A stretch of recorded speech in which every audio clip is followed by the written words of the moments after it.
সেটটি বোর্ডের দ্বারা প্রকাশ করা হয়েছিল, সেটা ইংরেজি ভাষায় ছিল।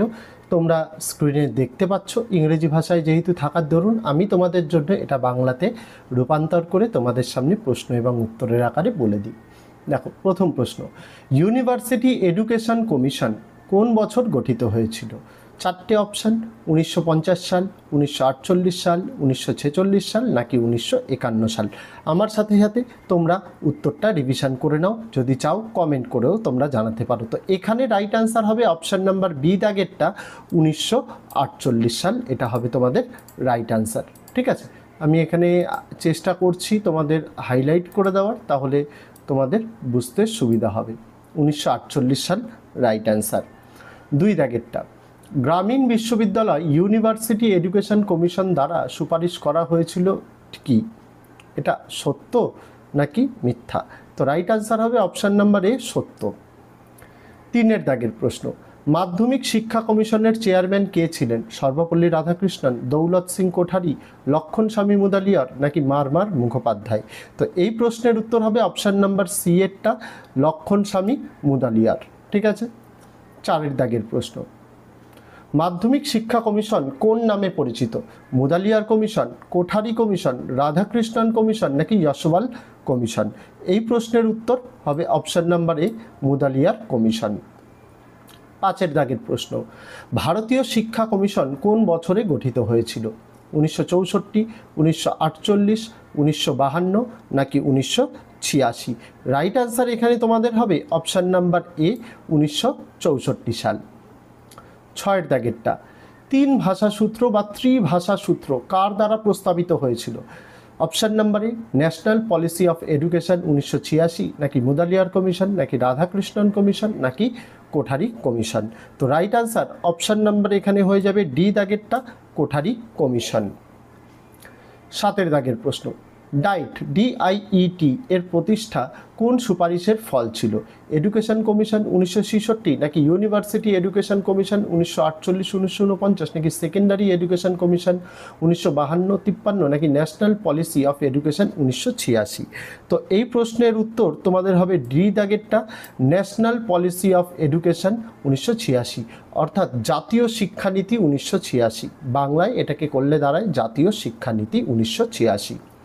তারপর NEP 2020, ঠিক আছে, অনুযায়ী কোন ধরনের কোর্স চালু করার ওপর জোর দেওয়া হয়েছে? MOOCS নাকি ভ্যালু ভিত্তিক কোর্স নাকি বর্তমান বিষয়গুলির কোর্স নাকি দক্ষতা বৃদ্ধির কোর্স? তো এইখানে তোমাদের সঠিক উত্তর হয়ে যাবে বি দাগেরটা, ভ্যালু ভিত্তিক কোর্স। তারপরে 9 দাগেরটা, EWS এর সম্পূর্ণ নাম কি? অপশান নাম্বারে ইকোনমিক্যালি উইকার সেকশন নাকি এডুকেশনালি উইকার সেকশন নাকি এডুকেশনালি উইকার সোসাইটি নাকি essential weaker section? Right answer হয়ে যাবে option number A, economically weaker section. 10 ভারতের প্রথম মহিলা শিক্ষক কে ছিলেন? সাবিত্রীবাই ফুলে নাকি পণ্ডিত রমাবাই সরস্বতী নাকি তারাবাই শিন্ডে নাকি Begum Rokeya Sakhawat Hossain? Right answer option number A হবে সাবিত্রীবাই ফুলে। 11 নিচের কোন প্রতিষ্ঠানটি রবীন্দ্রনাথ ঠাকুর দ্বারা প্রতিষ্ঠিত হয়েছিল? রবীন্দ্রভারতী বিশ্ববিদ্যালয়, অখিল ভারতীয় বিশ্ববিদ্যালয়, বিশ্বভারতী বিশ্ববিদ্যালয় নাকি প্রেসিডেন্সি কলেজ? এর উত্তর হবে অপশান নাম্বার সি, বিশ্বভারতী বিশ্ববিদ্যালয়। 12 দাগের প্রশ্ন, ঠাকুরের মতে অর্থাৎ রবীন্দ্রনাথ ঠাকুরের মতে শিক্ষকের কাছে সেরা শিক্ষককে? অভিজ্ঞতা, প্রবীণরা, প্রকৃতি নাকি শৃঙ্খলা? তো right answer option number C এরটা হবে এখানে তোমাদের। তো এখানে রাইট আনসার হয়ে যাবে তোমাদের অপশান নাম্বার সি, প্রকৃতি। 13 দাগের প্রশ্ন, সত্য মিথ্যা দিয়েছে একটি, শিক্ষা হলো মানুষের মধ্যে বিদ্যমান পূর্ণতার প্রকাশ। এটি কার উক্তি? মানে এই উক্তিটি সত্য নাকি মিথ্যা? কার উক্তি এটা বলা ভুল হয়ে গেছে, এক্ষেত্রে সত্য না মিথ্যা শুধু প্রকাশ করতে বলেছে। তো এই উত্তরটি হবে অপশান নাম্বার এ, সত্য। তারপর 14 দাগের প্রশ্ন তোমরা দেখে নাও, ভারতীয় সংস্কৃতি ও পশ্চিমা সংস্কৃতির মধ্যে সেতু নির্মাণ করেছেন কে? রবীন্দ্রনাথ ঠাকুর, তারপর হচ্ছে স্বামী বিবেকানন্দ নাকি শ্রী অরবিন্দ নাকি শ্রী রামকৃষ্ণ? রাইট অ্যান্সার হয়ে যাবে বি দাগেরটা, স্বামী বিবেকানন্দ। তারপরে 15 দাগের প্রশ্ন, শিক্ষা আমার কাছে শিশু এবং মন শরীর আত্মার মধ্যে সেরা জিনিসটির একটি বৃত্তাকার অঙ্কন। শিক্ষার এই সংজ্ঞাটি কে দিয়েছেন? স্বামী দয়ানন্দ সরস্বতী, নাকি স্বামী বিবেকানন্দ, নাকি টিপি নান, নাকি মহাত্মা গান্ধী? তো রাইট আনসার হয়ে যাবে option number D, Mahatma Gandhi. 16 দাগের প্রশ্ন, মৌলিক শিক্ষার ধারণা কে দিয়েছেন? ডক্টর রাজেন্দ্র প্রসাদ, রবীন্দ্রনাথ ঠাকুর, মহাত্মা গান্ধী, নাকি ডক্টর জাকির হোসেন? তো এর অ্যান্সার হয়ে যাবে সি এরটা, মহাত্মা গান্ধী।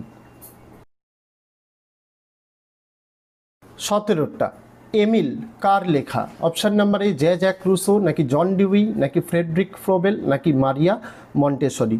এর উত্তর হয়ে যাবে এ দাগেরটা, জ্যাক রুসো।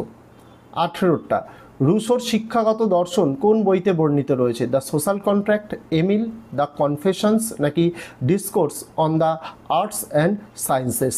এর উত্তর হয়ে যাবে তোমাদের বি দাগেরটা, এমিল। 19এর প্রশ্নে যাব আমরা। প্রশ্নটি কি বলেছে দেখো, জন ডিউইয়ের এম্পাওয়ারিং স্কুলে শিক্ষকের ভূমিকা কি? ডেলিগেটর বা দায়িত্ব প্রদানকারী, ইনস্ট্রাক্টর মানে শিক্ষক, ফ্যাসিলিটেটর মানে সুবিধাদাতা, নাকি ওপরের কোনোটি নয়? এর উত্তর হয়ে যাবে তোমাদের সি দাগেরটা, ফ্যাসিলিটেটর বা সুবিধাদাতা। 20 দাগের প্রশ্নটি দেখো, জন ডিউইয়ের মতে শিশুদেরকে আরও ভালো নাগরিক করার জন্য স্কুলে কিসের অভিজ্ঞতা দেওয়া উচিত? নিয়ম, শৃঙ্খলা, গণতন্ত্র, নাকি ওপরের কোনোটিই নয়? Right answer option number C, গণতন্ত্র। 21টা, বিশেষ শিক্ষা হলো শিক্ষার একটি শাখা যা কি নিয়ে কাজ করে? বিশেষ বিদ্যালয়গুলিতে শিশুদের শিক্ষাদান, নাকি বিশেষ শিক্ষার্থীদের শিক্ষা দেওয়ার সুযোগ প্রদান, নাকি বিশেষ চাহিদা সম্পন্ন শিক্ষার্থীদের জন্য নির্দেশাবলী ডিজাইন করা, নাকি ওপরের কোনোটি নয়? রাইট আনসার অপশান নাম্বার এরটা হবে, বিশেষ বিদ্যালয়গুলিতে শিশুদের শিক্ষাদান। 22টা, নিম্নলিখিতগুলির মধ্যে কোনটি আংশিক বা সম্পূর্ণ দৃষ্টিশক্তি হ্রাসের কারণ হতে পারে? গ্লুকোমা, ছানি, ম্যাকুলার ডিজেনারেশন, নাকি ওপরের সবকটি? তো এর রাইট আনসার হবে অপশান নাম্বারটি, ওপরের সবকটি। 23টা, বিশেষ চাহিদা সম্পন্ন শিশুদের জন্য শিক্ষার ব্যবস্থা কিসের মাধ্যমে করা যেতে পারে? বিশেষ বিদ্যালয়, সমন্বিত শিক্ষা, অন্তর্ভুক্তিমূলক শিক্ষা, নাকি এর কোনোটিই নয়? তো এর রাইট অ্যান্সার হবে অপশান নাম্বার সি, অন্তর্ভুক্তিমূলক শিক্ষা। 24টা, ডিসলেক্সিয়া আক্রান্ত শিশুদের প্রাথমিক বৈশিষ্ট্যগুলির মধ্যে কি রয়েছে? মনোযোগের ঘাটতি ব্যাধি, নাকি ভিন্নধর্মী চিন্তাভাবনা, পড়ার ক্ষেত্রে সাবলীলভাবে পড়তে অক্ষমতা, নাকি পুনরাবৃত্তিমূলক লোকোমোটর কার্যকলাপে অংশগ্রহণ? তো রাইট অ্যান্সার সি এরটা হবে, সাবলীলভাবে পড়তে অক্ষমতা। 25টা, প্রতিবন্ধী শিশুদের অন্তর্ভুক্তির জন্য কি প্রয়োজন? অগম্য অবকাঠামো, নাকি সুযোগের অসমতা, নাকি অংশগ্রহণে বাধা, নাকি অবৈষম্য? রাইট আনসার এ দাগেরটা হবে, অগণ্য অবকাঠামো, মানে হচ্ছে ইনএফিশিয়েন্ট ইনফ্রাস্ট্রাকচার। 26টা, প্রতিবন্ধী শিক্ষার্থীদের জন্য অন্তর্ভুক্তিমূলক শিক্ষার একটি গুরুত্বপূর্ণ দার্শনিক নীতি হলো বাস্তববাদ, আত্মীকরণ, স্বাভাবিকীকরণ, নাকি আবাসন? রাইট আনসার সি এরটা হবে, স্বাভাবিকীকরণ, যেটাকে নর্মালাইজেশনও বলা হয়। 27টা, সাধারণত কত বছর বয়সে অটিজম নির্ণয় করা যায়? 18 থেকে 24 মাস বয়সে, জন্মের সময়, 5 থেকে 8 বছর বয়সের মধ্যে, নাকি অপশান নাম্বার ডি, মাতৃগর্ভে? তো এর রাইট আনসার হবে অপশান নাম্বার এ, 18 থেকে 24 মাস বয়সে। 28টা, একটি অন্তর্ভুক্তিমূলক শ্রেণীকক্ষে শিক্ষকের সবচেয়ে গুরুত্বপূর্ণ ভূমিকা হলো নিশ্চিত করা যে প্রতিটি শিশু তার সম্ভাবনা উপলব্ধি করার সুযোগ পায়, নাকি এমনভাবে ক্লাস পরিকল্পনা করা যাতে প্রতিটি শিশু একই গতিতে অগ্রসর হয়, নাকি নিশ্চিত করা যে শিক্ষক ক্লাসে মানসম্মত নির্দেশাবলী দেন, নাকি শিশুদের অভিভাবকদের পেশা খুঁজে বের করা যাতে শিক্ষক প্রতিটি শিশুর ভবিষ্যৎ পেশা সম্পর্কে জানতে পারেন? তো এর রাইট আনসার হবে এ দাগেরটা, নিশ্চিত করা যে প্রতিটি শিশু তার সম্ভাবনা উপলব্ধি করার সুযোগ পায়।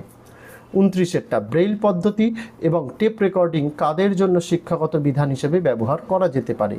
অস্থি সংক্রান্ত প্রতিবন্ধী শিক্ষার্থীদের জন্য, শ্রবণ প্রতিবন্ধী শিক্ষার্থীদের জন্য, দৃষ্টি প্রতিবন্ধী শিক্ষার্থীদের জন্য, নাকি শারীরিকভাবে প্রতিবন্ধী শিক্ষার্থীদের জন্য? তো এর রাইট আনসার হবে সি দাগেরটা, দৃষ্টি প্রতিবন্ধী শিক্ষার্থীদের জন্য।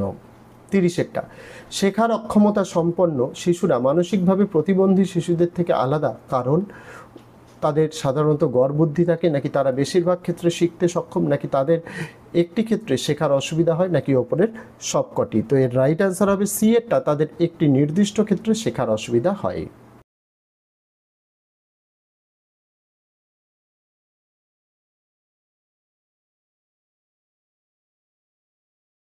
31 প্রশ্ন, ডেলর্স কমিশনের দ্বারা চিহ্নিত শিক্ষার 4টি স্তম্ভের মধ্যে কোনটি নয়? শেখার জন্য, জীবনযাপনের জন্য শিক্ষা, জানার জন্য শিক্ষা, একসঙ্গে বসবাস করার জন্য শিক্ষা। তো এর রাইট অ্যান্সার হবে তোমাদের অপশান নাম্বার বি, জীবনযাপনের জন্য শেখা। তো প্রথমে হচ্ছে জ্ঞান অর্জনের জন্য শেখা, একত্রে বসবাসের জন্য শেখা, কর্মের জন্য শেখা। তো কোনটি মানে নয়, সরি আমি ভুল বললাম, এটা হবে অপশান নাম্বার এ, শেখার জন্য। কর্মের জন্য শিক্ষাও এই যে বি, সি আর ডি তিনটেই কিন্তু 4টে স্তম্ভের মধ্যে অন্তর্গত। 32, এটা ভারতে প্রথম মুক্ত বিদ্যালয় কোন সালে প্রতিষ্ঠিত হয়েছিল? 1966, 1985, 1986 নাকি 1982? তো এর রাইট অ্যান্সার হবে ডি এরটা, 1982। 33, এটা ডেলর্স কমিশন কোন বছর গঠিত হয়েছিল? 1992, 1996, 1994 নাকি 1998? Right answer C এরটা, 1994। 34, এটা বিদ্যালয় এনসিসি কর্মসূচির মূল উদ্দেশ্য কি? বিনোদন, নেতৃত্বের প্রশিক্ষণ, সামাজিক কল্যাণ নাকি ওপরের সবকটি? রাইট অ্যান্সার হবে বি এরটা, নেতৃত্বের প্রশিক্ষণ। 35, এটা সর্বোত্তম বিদ্যালয় সংস্কৃতি কিসের দ্বারা চালিত হয় না? তাহলে অপশান নাম্বারে পিতামাতা, সম্প্রদায়, উচ্চ ফি নাকি ওপরের কোনোটি নয়? রাইট অ্যান্সার হবে তোমাদের এখানে অপশান নাম্বার সি, উচ্চ ফি। 36, এটা বিদ্যালয়ের শিক্ষার মানের সবচেয়ে গুরুত্বপূর্ণ সূচক কি? বিদ্যালয়ের পরিকাঠামো, শ্রেণীকক্ষে ব্যবস্থা, পাঠ্যপুস্তক এবং শিক্ষক, শিক্ষার উপকরণ নাকি শিক্ষার্থীদের অর্জনের স্তর? রাইট অ্যান্সার হবে ডি এরটা, শিক্ষার্থীদের অর্জনের স্তর। তারপর ইউইই এর পূর্ণরূপ কি? সর্বজনিক প্রারম্ভিক শিক্ষা, অর্থাৎ হচ্ছে ইউনিভার্সালাইজেশন অফ আর্লি এডুকেশন, নাকি বিএডটা ইউনিভার্সিটি এডুকেশন ইকোনমি, নাকি ইউনাইটেড এলিমেন্টারি এডুকেশন, নাকি সর্বজনীন প্রাথমিক শিক্ষা মানে ইউনিভার্সালাইজেশন অফ এলিমেন্টারি এডুকেশন? তো এর রাইট আনসার হবে ডি এরটা, যেটা সর্বজনীন প্রাথমিক শিক্ষা বলা, সেটার ইংলিশ টার্ম হচ্ছে ইউনিভার্সালাইজেশন অফ এলিমেন্টারি এডুকেশন। 38, এটা শিক্ষার অধিকার আইন বা RTE, right two information act কত সালে, মানে এটা কত সালে? 2009, 2010, 2008 নাকি 2007? রাইট আনসার হয়ে যাবে তোমাদের অপশান নাম্বারই 2009। 39, এটা ইতিবাচক মনোবিজ্ঞানের উদাহরণ হলো দুর্বলতা, নেতিবাচকতা, আনন্দ, উল্লাস, অনুপ্রেরণা, ভালোবাসা, ভয়, রাগ নাকি দুঃখ, বিতৃষ্ণা? তো এর রাইট আনসার হবে বি দাগেরটা, আনন্দ, উল্লাস, অনুপ্রেরণা, ভালোবাসা। 40, এটা ইউনেস্কো এর পূর্ণ রূপ কি? এটার আর অপশান বলছি না, এটা খুবই সোজা। রাইট আনসার অপশান নাম্বারে United Nations Educational, Scientific and Cultural Education Organization. তো এই ছিল ছাত্রছাত্রীরা তোমাদের সম্পূর্ণ শিক্ষাবিজ্ঞানের যে নমুনা প্রশ্নপত্রটি আছে সেটা তোমাদের এই ভিডিওর মাধ্যমে তুলে ধরলাম। ভিডিওর মধ্যে পাসওয়ার্ডটি দেখানো, ডেসক্রিপশানে দেওয়া আছে ফ্রি পিডিএফ ডাউনলোডের লিঙ্ক, সেখানে ক্লিক করলে পাসওয়ার্ড যখন চাইবে সেখানে পাসওয়ার্ডটি দিয়ে দিলে ডাউনলোড করে নিতে পারবে এই ভিডিওর পিডিএফটি। তো আজকে ভিডিওতে এটুকুই ছিল ছাত্রছাত্রীরা, দেখা হচ্ছে তোমাদের সঙ্গে আগামী